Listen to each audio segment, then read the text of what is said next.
Taifa Stars hoye! Mheshimiwa Waziri wetu Profesa Palamagamba Kabudi, sisi wananchi wa mkoa wa Dar es Salaam tumeungana na wizara na tumeungana na nchi kwa ujumla kwa uhamasishaji mkubwa sana wa Mheshimiwa Rais wetu wa Jamhuri ya Muungano wa Tanzania kuwapongeza sana vijana wetu wote wa Taifa Stars, na naomba tuwapigie makofi mengi kwa kazi nzuri sana ambayo wameifanya. Nafikiri nyinyi nyote mliangalia michezo, lakini mmeona namna ambavyo nchi ya Tanzania imejitangaza yenyewe ndani na hata nje ya mipaka ya Afrika. Na kwa mantiki hiyo, Profesa Waziri wetu wa Sanaa, Utamaduni na Michezo, ni kuthibitishie mambo yafuatayo. La kwanza, tunafahamu kwamba mwaka 2027 yani mwakani, Tanzania au Dar es Salaam kwa ujumla tutakuwa pia ni mwenyeji wa mashindano haya hapo. Sisi Dar es Salaam tumejipanga kwa mambo yafuatayo. La kwanza, hivi tunapozungumza tumetuma kikosi kazi maalum pale Morocco kwenda kujifunza namna wenzetu walivyoandaa mashindano haya, wakisaidiana pia na kikosi maalum kutoka wizara inayohusika na masuala haya. Na sisi katika mkoa wetu, ndugu yangu Sixtus Mapunda, mkuu wa wilaya ya Temeke, amekwenda kutuwakilisha ama kuniwakilisha na mimi ili tupate maarifa ya namna ya kuandaa mashindano haya.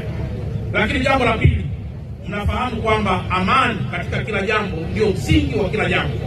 Na kwa mantiki hiyo, jambo la pili la muhimu, sisi kama wakazi wa mkoa wa Dar es Salaam tunajitahidi na tutahakikisha kwamba amani inalindwa ili mashindano haya makubwa na muhimu kwa uchumi wa Afrika, uchumi wa Tanzania, yasiweze kutetereka.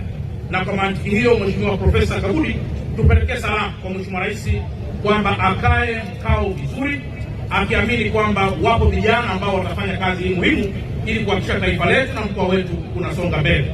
Na jambo la tatu, mnaona kwamba kuna miundombinu kadhaa inaendelea kutengenezwa zikiwemo barabara na mambo mengineyo.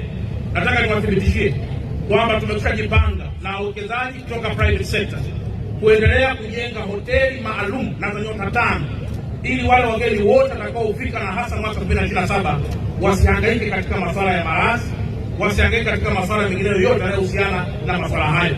Na barabara zote ambazo leo unaziona, wakati fulani wageni wengi wakija huwa tunafunga. Nataka niwathibitishie mwaka 2027 hakuna barabara itakayofungwa, kwa sababu miundombinu hii mingi itakuwa imekwisha tengenezwa ili kuweza kuaccommodate ujio mkubwa sana wa wageni wanaotoka nje ya taifa letu. Na mwisho, wakazi wote wa mkoa wa Dar es Salaam, naomba tuendelee tena kuwaunga mkono Taifa Stars. Mliwahi kuona sisi wakazi wa mkoa wa Dar es Salaam tulikuwa tukitoa zawadi za hapa na pale kwa wachezaji wetu. Kwa